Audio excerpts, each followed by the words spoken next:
of Electric Sala. I'm the second lead and the second vocals. And now I'll be reviewing the RJ Ironbird.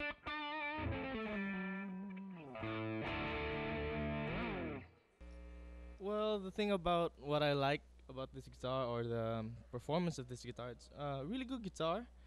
Nice action for bending and stuff.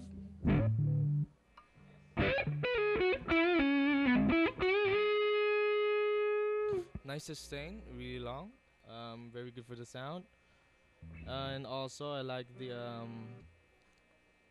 the aggressiveness and the mellowness of the guitar because it can be aggressive when you use the bridge pickup like this,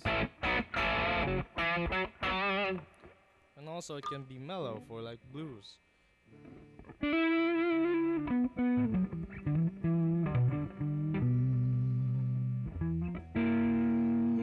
So it's a really great blues and classic rock guitar for rhythm and also for lead. Hey guys, this is Joel Jameson from Electric Sala, and if you want to catch our gigs, you can go to facebook.com/electricsala.